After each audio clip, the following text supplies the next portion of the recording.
So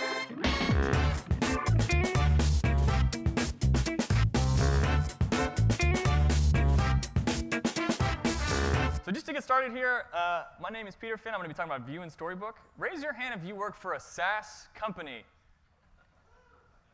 Awesome. All right. Now raise your hand if you work for an agency or you're doing greenfield development, working on new stuff. Not a lot of you. Cool. I envy you guys, so I'm glad it's mostly SaaS. All right. As I said before, my name is Peter Finn. I'm a UI engineer at SalesLoft. I am not on the core team of Vue. I'm just a JavaScript developer, so I'm definitely like the most overrated speaker today, so hopefully I can impress you. But I did start the Atlanta Vue.js meetup, which is how I got involved in the community.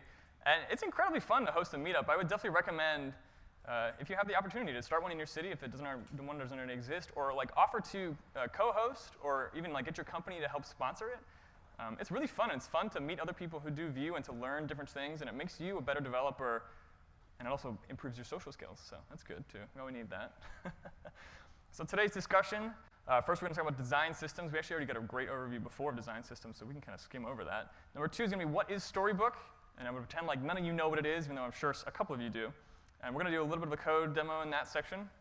Number 3 is Storybook-driven development, which is the meat and potatoes of this whole talk. And number 4 is going to be how we use Storybook at SalesLoft, kind of the architectural lessons that I've learned while implementing this. Hopefully the coolest section. So design systems, what are they good for? Obviously, Miriam talked about this in great depth earlier, but I just kind of want to reiterate because this is important to think about. As people who touch JavaScript, HTML, CSS, we can't ignore design. Even though we like to pretend like we're only developers, we kind of swim in both worlds. And we have to be able to speak the language of both, even if you can't use Sketch, even if you don't know how to make designs, or you don't know anything about UX. You at least need to be able to speak to your designers. You're a translator of some sorts.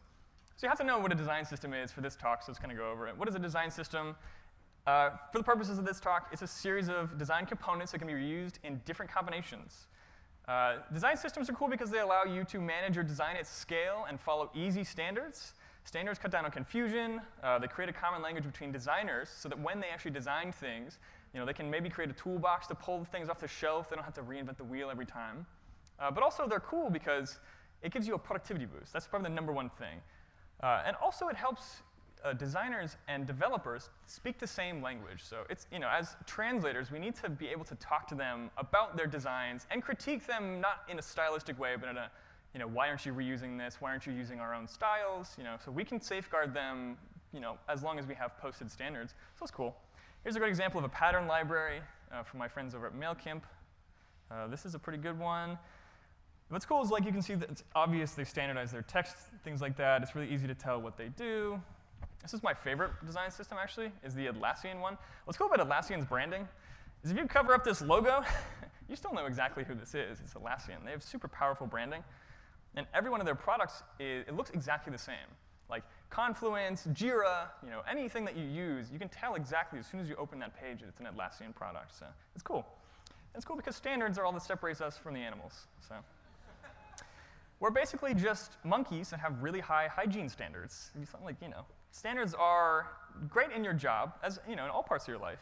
And they prevent chaos. That's like the number one thing about standards is that chaos doesn't really scale. It's fun when you're a startup and you're a really small company with 10 people and 3 developers. It's fun to be chaotic and to just kind of do things on the fly. But as soon as you get to be a medium-sized company, chaos kills you. You have to have standards that develop a common language between people. And so that's what's cool about style guides. And so you probably have a style guide at your company. If you work in a SaaS company, the one question I would ask you, though, is when was the last time you actually looked at your style guide? Raise your hand if you looked at your company style guide within the last month. That is a lot less hands.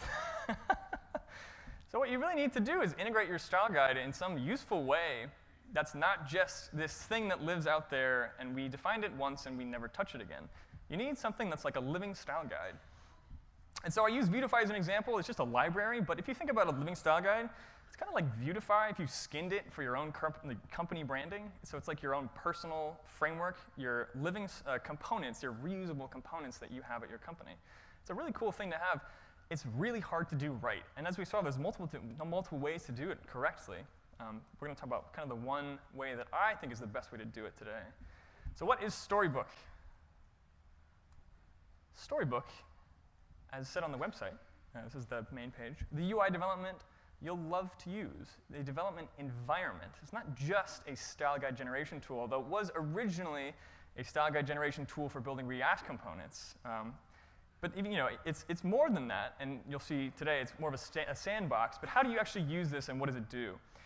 So you write stories in JavaScript, just like you would write spec files. You're going to create a file called somethingcomponent.stories.js, and what that does is it just has a little bit of JavaScript in it, and you're defining a story that describes a component that you created. And it's super simple. So you check this out. This is a button. I want to describe one permutation that this button can exist in, so it's rounded. So all you do is you render your component, and you pass in props. It's just code. You're just rendering your own code. So it's incredibly simple, and it's familiar to you. It's just a way to write code that documents. And then once you do this, you run Storybook, and it shows up. That's it. That's literally the whole thing. This is the whole talk right here. I could stop now. This is Storybook. But we're going to go even further, because it's much more than this. It can be simple, but it's a cool tool because it can be as complex as you really need it to be, and it can conform to your different needs at your company. And so, what are the different use cases? This is the most important thing to know about Storybook, is when you document something, all you're doing is you're saying, these are the different cases that my component can exist in.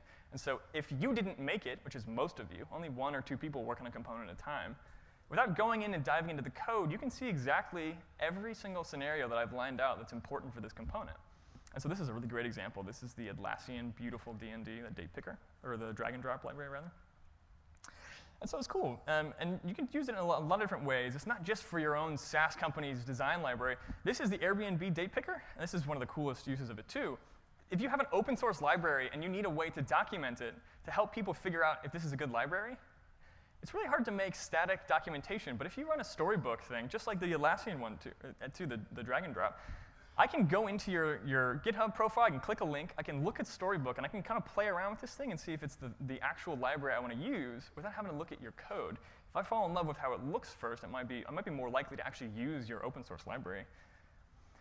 So one cool thing about Storybook is it's not necessarily just for documentation. Storybook is fast. Shout out to all my friends running Ruby on Rails. I'm really surprised by how many of you there are today. Storybook uses Webpack, and so as a development environment and a sandbox, not just a documentation tool, you can kind of shift your thinking away from creating this living style guide. If you're not in greenfield development, you might be stuck using something like Asset Pipeline, which I hate with all of my heart. I hate Asset Pipeline so much, but I still use it at work. We're stuck with Asset Pipeline for now. So Asset Pipeline causes you to have to reload the whole page every time. I can't use Webpack. I don't get all the modern, cool greenfield technology benefits. But if I crack open Storybook and I start creating my components in isolation by just passing in props, I can use Webpack. I get hot module replacement, I can get live reload, all those sorts of things, in a single page app that is isolated, so I can just focus on what I'm doing at the same, whenever I'm making it, and it's all, kind of clean, and then I can integrate it later. So the integration step into your app is the last thing you do. So in July 31st of 2017, Storybook and Vue became one. So you can now use Vue with Storybook. One thing to watch out for is Storybook has been around for a few years now, and a lot of the libraries are mostly for React. There's actually been a really good resurgence of Vue libraries recently for this, but you got to make sure you pay attention to that. So I'm actually show you what is Storybook like right now. I'm going to unmirror my displays. Live code demo. All right. So all you do when you want to run Storybook is you run npm runs Storybook. And obviously you already have it installed. I already npm installed it.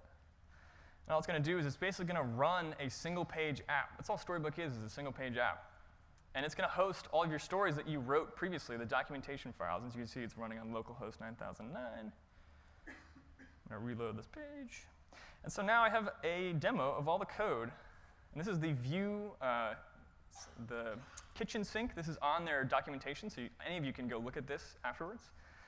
So the first example of what kinds of things can you do with Storybook, it's not just for showing things. You can actually interact. So click this button. Don't click me. Don't tell me what to do. I'm going to click this button. It's going to log an action to the console here. So this is actually the Actions console. You don't have to use the Chrome developer tools when you're doing this. This is cool because you can see I clicked something, it triggered a callback, and it's just a simple test. I don't have to go and implement an entire API response. I can just make sure that a callback is firing. So it's really cool for code demo purposes. Second demo, this is for actions, is what we just saw, but if you see what I just did here, I clicked a link, it took you to a different section of your documentation, so that was cool. It's a built-in Storybook thing called Link To. Knobs is another really cool thing. Let's see here. So instead of just writing 15 different stories in your Storybook documentation, you can have one sandbox that allows people to come in and play with different knobs, they call them. And so it's basically different ways to tweak, just like you would in the Vue developer tools. Tweak your values and see things change in live, in real time. So I'm changing the price here. It's going to go to 4. And you can see things update. So this is a great way for developers who did not create this code to come in here and play around with your components and see what it actually does before they decide to use it. And that's basically it. That's all Storybook is. Just going to unmirror here. All right, let's keep going.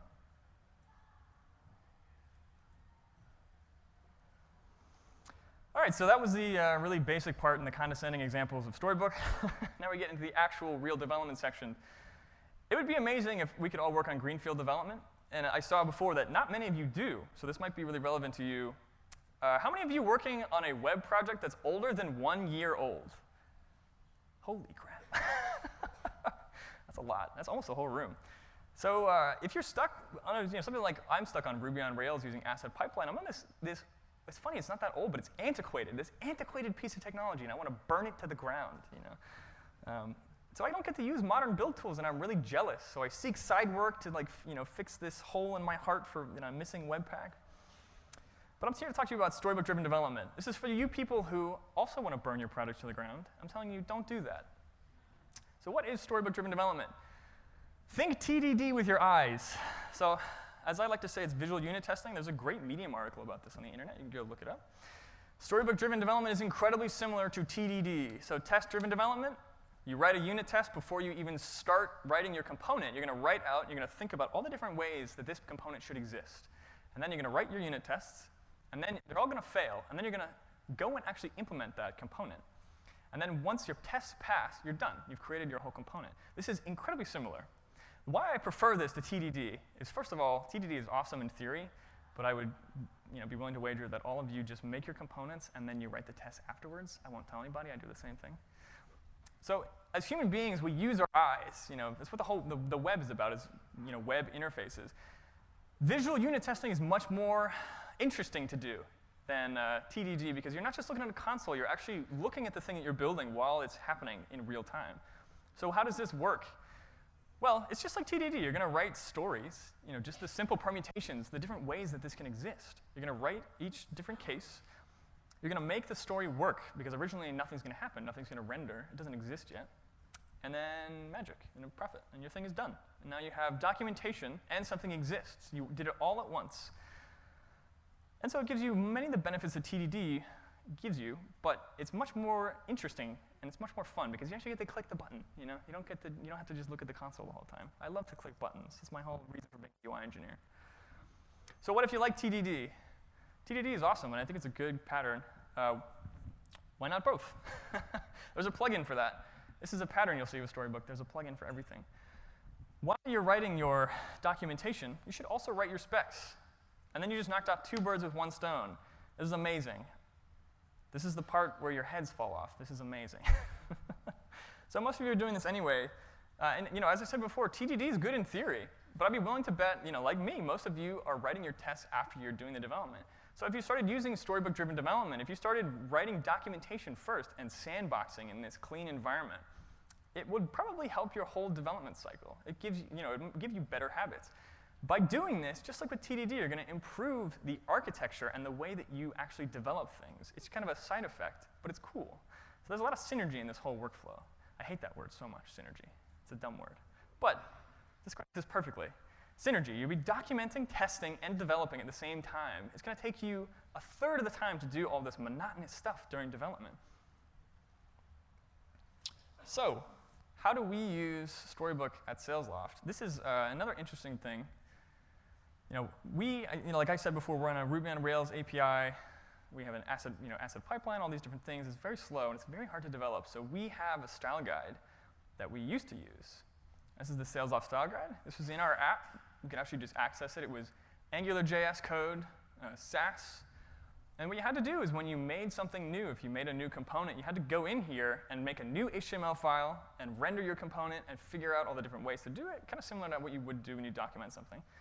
But as soon as you change it, it's now rendering the wrong code. If you have code examples in here, just like in any other Bootstrap or anything like that, if you have inline code examples detailing how to do something, they're wrong now. As soon as you change something, this documentation has become obsolete, which is the problem with a lot of style guides. As soon as you change one thing, your whole style guide with code is now obsolete.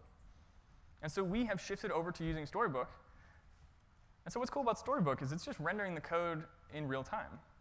There's nothing that's happening in Storybook that is not just nothing magic. You're not actually really doing much work. All you're doing is giving it a title and rendering a component with props. So if something changes internally, it doesn't matter. You're just rendering that component. And so now we started rewriting these basic atomic elements in our app, and we put them inside of one NPM package. And so this is interesting when you get to the architecture and how this makes you better at development. We have one place where we're trying to refactor our app and get away from AngularJS. So we have one package in NPM that we write components in. And when we were making these Storybook stories, we realized that, wait a minute, there's way too much code in this. Once we actually get up to scale and recreate all of the atomic elements in our app, there's going to be way too much. You won't be able to read through this Storybook section. And so what we realized just by looking at Storybook, having that visual feedback, is that we need to break things up. And so this is Atlassian. Their packages core. And you can see what they do is every NPM package they have that you can pull in is a different category of components that they have. And so this is a great example of how to break up your code. And this is something that we're striving to do now. And we got pushed in this direction by Storybook. And so what you would do in this scenario is, for analytics, the package you're going to pull down, you would have one Storybook inside of there, and that would be only the analytics stuff. So it's focused. It only describes the things in that one package. And it's really easy to use, and it would divide things up. So it's cool.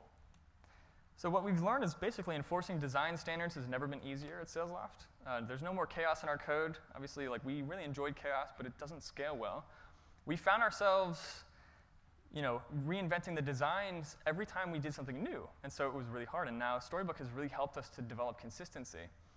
And more importantly, there's alignment between the full stack developers, the UI engineers, and the design team. Now we can all communicate easily through the use of Storybook and the things that we've already created.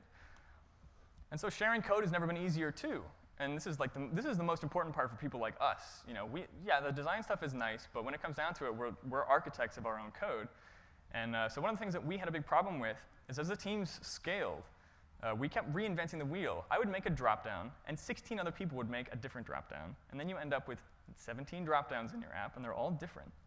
And so when we use Storybook, we have one place to go. And so before you create something, you just check the Storybook that we have, and you see, does a dropdown already exist in our app? Oh, it does. I'm just going to use that one.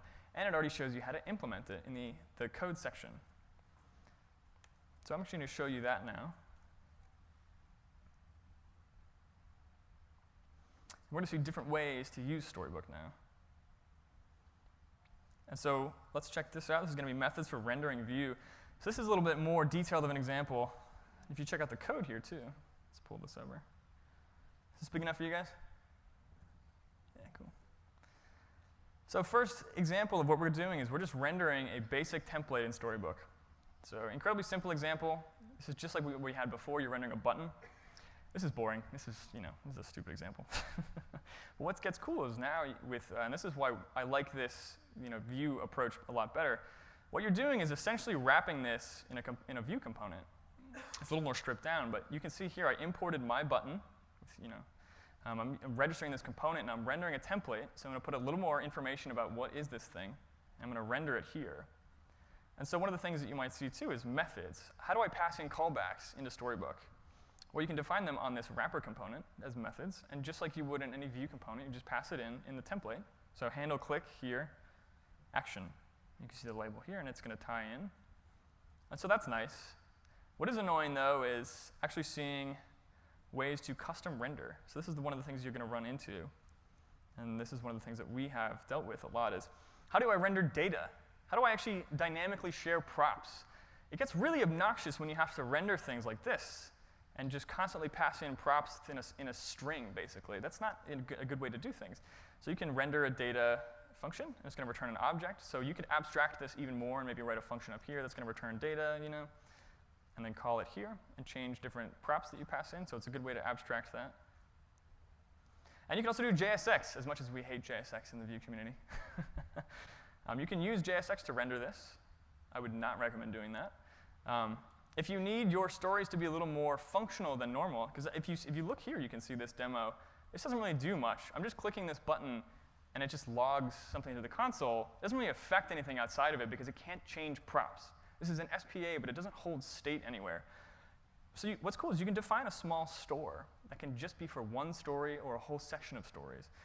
So here I've got a counter. So you can see state.count. Every time I click some button, it's going to increment this store, the state, by 1.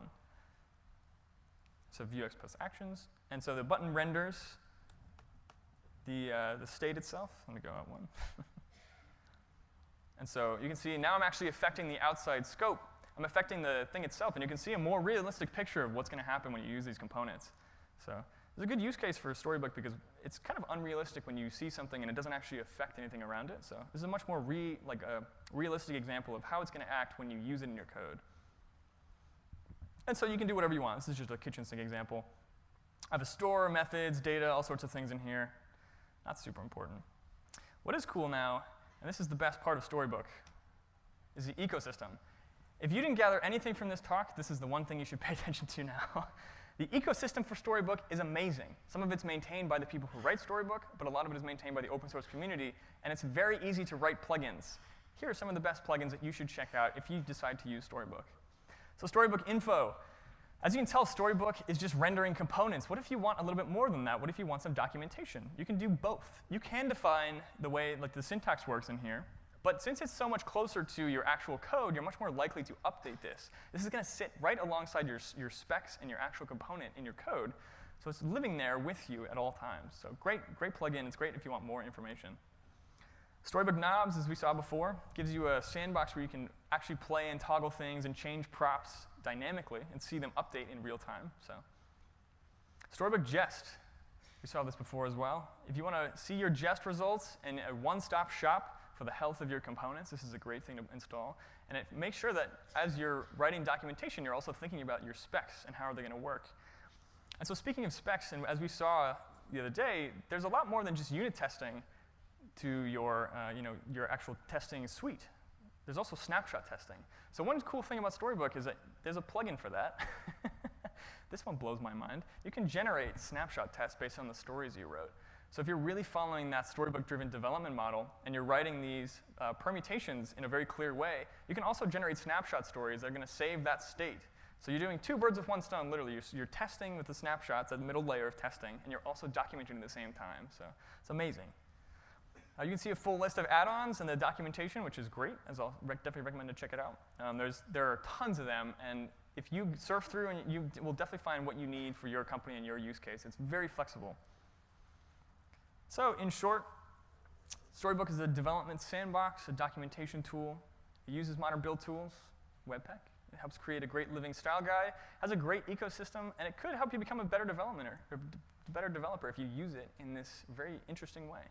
So you can learn more at storybook.js.org, and that's it. That's me.